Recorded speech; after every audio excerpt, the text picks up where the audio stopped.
வெளியீட்டு விழா நிகழ்ச்சிக்கு பெருந்தன்மையோடு வருகை தந்து சிறப்பித்து நூற்றாண்டு நினைவு நாணயத்தினுடைய வெளியீட்டு விழாவில் பங்கேற்றிருக்கக்கூடிய மாண்புமிகு ஒன்றிய பாதுகாப்புத்துறை அமைச்சர் திரு ராஜ்நாத் சிங் அவர்களே,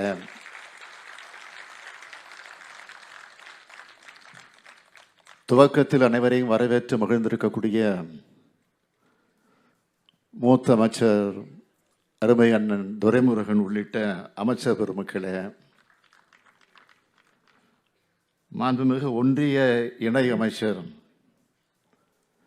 திரு முருகன் அவர்களே, நாடாளுமன்ற சட்டமன்ற உறுப்பினர்களே, பல்வேறு கட்சிகளை சார்ந்திருக்கக்கூடிய தலைவர் பெருமக்களே, மதிப்பிற்குரிய தலைமைச் செயலாளர் உள்ளிட்ட அரசு உயர் அலுவலர்களே, உள்ளாட்சி அமைப்பினுடைய பிரதிநிதிகளே, விழாவில் பங்கேற்றுள்ள சான்றோர் பெருமக்களே, பெரியோர்களே, தாய்மார்களே, பத்திரிகை மற்றும் ஊடகத்துறையை சார்ந்த நண்பர்களே, உங்கள் அனைவருக்கும் என்னுடைய வணக்கத்தை தெரிவித்துக் கொள்ள விரும்புகிறேன்.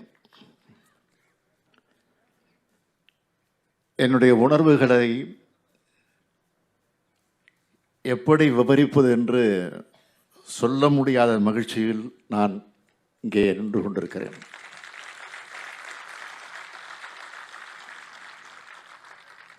நம்மையெல்லாம் ஆளாக்கிய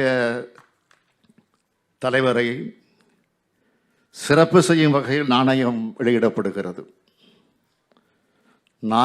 நயம் மிக்க தலைவரான கலைஞருக்கு நாணயம் வெளியிடப்படுவது மிக மிக பொருத்தமானது.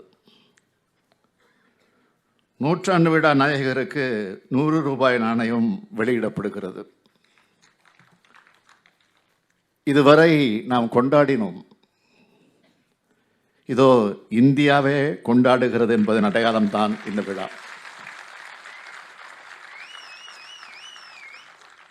இதுபோன்ற எத்தனையோ சிறப்புகளுக்கு தகுதியானவர் தான் நம்முடைய தலைவர் கலைஞர் அவர்கள். உலகம் என்று ஒப்புக்கொண்டிருக்கக்கூடிய உண்மை. தமிழ்நாடு சட்டமன்றத்தில் தலைவர் கலைஞர் அவர்களது திருவுருவப்படத்தை அன்றைய குடியரசுத் தலைவர் மாண்புமிகு ராம்நாத் கோவிந்த் அவர்கள் திறந்து வைத்தார்கள். ஓமந்தூர் அலுவலகத்தில் உள்ள திருவுருவச் சிலையை அன்றைய குடியரசு துணைத் தலைவர் திரு வெங்கையா நாயுடு அவர்கள் திறந்து வைத்தார்கள். அண்ணா அறிவாலயத்தில் அமைக்கப்பட்ட திருவுருவச் சிலையை அன்னை சோனியா காந்தி அவர்கள் திறந்து வைத்தார்கள். முரசொலி அலுவலகத்தில் அமைக்கப்பட்ட திருவுருவச் சிலையை மேற்கு வங்க முதலமைச்சர் மாண்புமிகு மம்தா பானர்ஜி அவர்கள் திறந்து வைத்தார்கள். இன்று தமிழக தலைவர் கலைஞர் அவர்களின் நாணயத்தை நமது நாட்டின் பாதுகாப்புத்துறை அமைச்சர் ராஜ்நாத் சிங் அவர்கள் வெளியிட வருகை தந்திருக்கிறார்கள். இந்திய ஜனநாயகத்தின் பாதுகாவலராக இருந்த தலைவர் கலைஞர் அவர்களின் உருவந்தாங்கிய நாணயத்தை வெளியிட இந்திய நாட்டின் பாதுகாப்புத்துறை அமைச்சர் வந்திருப்பது மிக மிக மிக மிக பொருத்தமானதுதான். 80 ஆண்டு காலம் பொது வாழ்க்கையில் இயங்கி அதில் அரை நூற்றாண்டு காலம் தமிழ்நாட்டின் திசையை தீர்மானித்த தலைவர் கலைஞருக்கு இந்தியாவே வருகை தந்து சிறப்பித்திருக்கிறது என்றுதான் சொல்ல வேண்டும். தலைவர் கலைஞர் நிறைவடைந்த நாள் முதல் நாள்தோறும் அவர் புகழைத்தான் போற்றிக் கொண்டிருக்கிறோம். கடந்த ஓராண்டு காலமாக அவரது நூற்றாண்டை முன்னிட்டு அவரது சாதனைகளை சொல்லும் பல்வேறு நிகழ்ச்சிகளை நடத்தினோம். தலைவர் கலைஞரை போற்றும் விதமாக பல்வேறு திட்டங்களை செயல்படுத்தினோம். அவற்றில் முத்தாய்ப்பான சிலவற்றை மட்டும் சொல்ல வேண்டும் என்றால், கிண்டியில் கலைஞர் நூற்றாண்டு உயர் சிறப்பு மருத்துவமனை, மதுரையில் கலைஞர் நூற்றாண்டு நூலகம், 1,15,00,000 மகளிர் மாதந்தோறும் 1000 ரூபாய் உரிமைத் தொகை பெறும் கலைஞர் மகளிர் உரிமை திட்டம், கிளாம்பாக்கத்தில் கலைஞர் நூற்றாண்டு பேருந்து முனையம். இந்த பெருமைக்கெல்லாம் மகுடமாக இன்று கலைஞர் உருவம் தாங்கிய நாணயம் வெளியிடப்படுகிறது. I thank the Union Government for approving the release of the 100 rupee coin in honor of Thalaivar Kalaignar. I also thank Honorable Prime Minister Thiru Narendra Modi for his support and Honorable Defence Minister Rajnath Singh for gracing this occasion. Though he started his career as a professor of physics, due to his interest in politics and by his hard work, he grew step by step from MLA to State Minister to CM of Uttar Pradesh and now as the Defence Minister of India. Honorable Rajnath Singh was my first choice in invite for this event. Although we have different political views, Rajnath Singh has always been someone who maintains positive relationships with people from different political backgrounds. இன்றைக்கு நாம் பார்க்கும் நவீன தமிழ்நாட்டை உருவாக்கிய சிற்பி தலைவர் கலைஞர் அவர்கள்தான். அவர் உருவாக்கிய கட்டமைப்புகளை பட்டியலிட்டு சொல்ல வேண்டுமென்றால் ஒரு நாள் போதாது. அவரது சாதனைகளை சொல்ல இதோ நாம் இந்த விழாவை நடத்தி கொண்டிருக்கிறோமே, இந்த கலைவாணர் அரங்கத்திலிருந்தே தொடங்கலாம். பாலர் அரங்கமாக இருந்த இதனை மிக பெரியதாக கட்டி எழுப்பி கலைவாணர் அரங்கம் என்று மாற்றினார். தாய்மொழியாம் தமிழ்மொழிக்கு செம்மொழி தகுதியை பெற்று தந்தார்.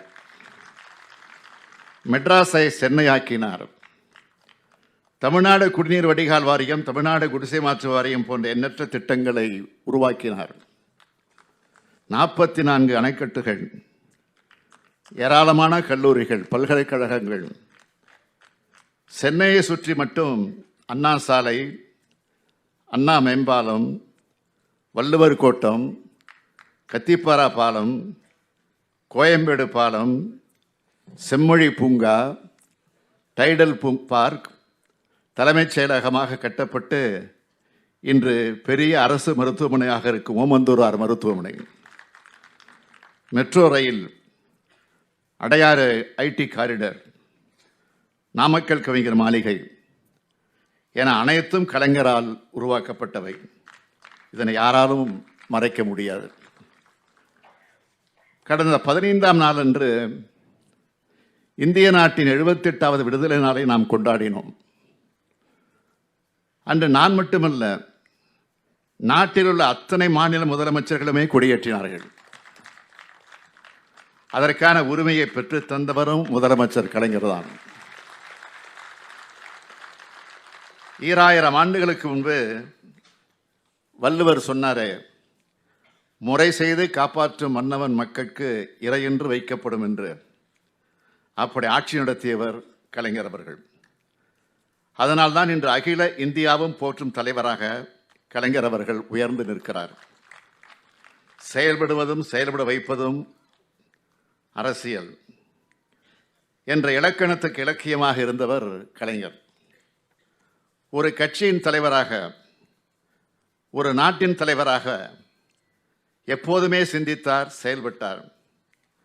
1971ஆம் ஆண்டு இந்தியாவை பாகிஸ்தான் அச்சுறுத்திய போது தமிழ்நாடு சட்டமன்றத்தில் பாகிஸ்தான் படையெடுப்பு கண்டன தீர்மானம். 1972ஆம் ஆண்டு பாகிஸ்தான் போரின் போது அன்றைய பிரதமர் இந்திரா காந்தி அவர்களிடம் நாட்டு பாதுகாப்புக்காக 6 கோடி ரூபாய் நிதி, போரில் வீர மரணமடைந்த இராணுவ வீரர்களின் குடும்பங்களுக்கு நிதி மற்றும் நிலம். 1999ஆம் ஆண்டு கார்கில் போரின் போது இந்தியாவிலேயே அதிக தொகையை அன்றைய பிரதமர் வாஜ்பாய் அவர்களிடம் 3 தவணைகளாக மொத்தம் 50 கோடி ரூபாய் வழங்கியவர் தலைவர் கலைஞர். மாநில உரிமைகளுக்காக குரல் கொடுத்த அதே வேளையில் நாட்டின் பாதுகாப்பு என்று வருகிற போது கை கொடுத்தவர் தான் கலைஞர் அவர்கள். நாணயம் என்பதற்கு இன்னொரு பொருளும் இருக்கிறது. கொடுத்த வாக்கை காப்பாற்றுவதற்கு பெயரும் நாணயம்தான். சொன்னதை செய்வோம், செய்வதைத்தான் சொல்வோம் என்று சொல்லி சொன்னதையெல்லாம் செய்து காட்டியது தலைவர் கலைஞர் அவர்களது நாணயத்துக்கு அடையாளம். அவரது வழியில் இன்றைய திராவிட மாடல் அரசு கொடுத்த வாக்குறுதிகளை நிறைவேற்றி கலைஞர் அரசாக செயல்பட்டு வருகிறது. சட்டசபையை அதிகார அமைப்பாக இல்லாமல் சமூகத்துக்கு நன்மை செய்யும் அமைப்பாக கருத வேண்டும் என்றார் பகுத்தறிவு புகழ்வன் தந்தை பெரியார் அவர்கள். அப்படித்தான் நாங்கள் செயல்பட்டு வருகிறோம். இது எனது அரசு அல்ல, நமது அரசு. ஒரு கட்சியின் அரசு அல்ல, ஒரு இனத்தின் அரசு. திராவிட கருத்தியல் கொண்ட அரசு. இதனை எண்ணூல் ஏற்படுத்தியவர் தலைவர் கலைஞர். அந்த வகையில் கலைஞரே இயக்கிக் கொண்டிருக்கிறார். ஒரு மனிதனின் வாழ்க்கை அவனது மரணத்துக்கு பிறகு கணக்கிடப்பட வேண்டும் என்று சொன்னவர் தலைவர் கலைஞர் அவர்கள். இன்றைக்கு அவரது முகம் தாங்கிய நாணயத்தில் தமிழ் வெல்லும் என்ற சொல்லும் இடம்பெற்று விட்டது என்றால் இதுவும் கலைஞரின் சாதனைதான். தனது சாதனை பெருவாழ்வால் தமிழினத்தின் நெஞ்சத்தில் நிறைந்துவிட்ட தலைவர் கலைஞர் புகழ் வாழ்க, தலைவர் கலைஞர் புகழ் வாழ்க, தலைவர் கலைஞர் புகழ் வாழ்க. On behalf of the people of Tamil Nadu, once again, I sincerely thank Honorable Rajnath Singh, he being here today to honor தலைவர் கலைஞர். நன்றி, வணக்கம்.